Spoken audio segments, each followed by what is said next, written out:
Hello, future fifth graders of Hollywood, Maryland. I am George Washington, the first president of America. I apologize, our Skype call isn't going very well. I guess that's because of the time travel. It seems my lips don't look like they're moving, but I assure you I am the real future president, and you can believe that.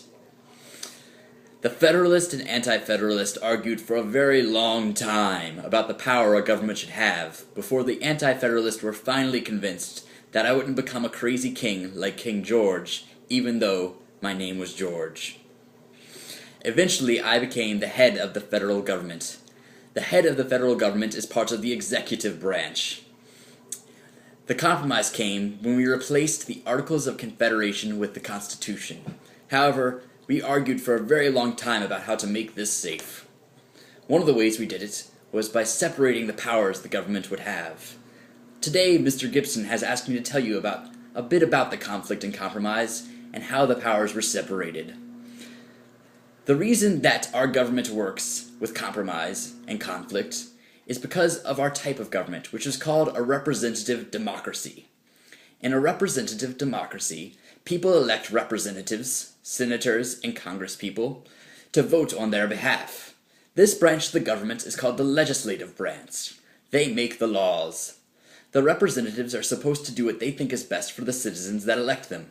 If the citizens think the representatives have not done a good job, they will lose their job at the next election. That is because they are bad representatives. Have you ever heard your parents or an older sibling talk about voting? What they're usually voting for is a representative. The president, me, is also a representative, but I do not belong to either the Senate or the House of Representatives. People who can vote in my time were only white men over the age of 18. However, I hear in your time you let a lot of people vote, and that's great. As an American, I think voting is great. However, at the time I didn't think it was great, and I didn't let anybody vote except for people that looked like me, and that's maybe not so okay. The first kind of representative in the legislative branch is called a senator.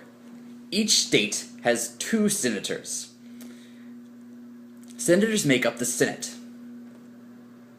The other type of representatives works in the House of Representatives. Different states have different numbers of representatives in the House. Why do you think that is? I'm going to give you some time to think.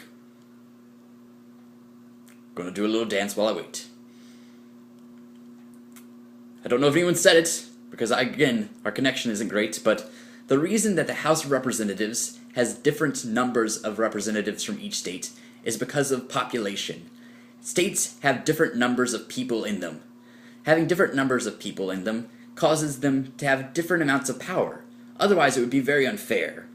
If a state like Delaware that has very few people had as many representatives as a state like California, then the people of California would be very upset, because Delaware would be overrepresented in government compared to its population. One of the things we had to think about when making representation in my time was how we should count slaves. When we counted slaves as a population, we decided that for every 5 slaves, they would only count as 3 people. Again, I know this isn't fair anymore, but at the time I thought it was alright, or I couldn't convince people that it was wrong. It's been a long time, I forget. So, how many representatives a state has depends on how many people live in that state in the House of Representatives. However, every state has 2 members in the Senate. The Senate and the House of Representatives together make up the Congress. And the Congress is the body of people who make laws for our country. Not me. The president doesn't make the laws. President Obama, who I've heard very nice things about, does not make the laws. I hope this helps you understand government a little bit better. Bye, kids!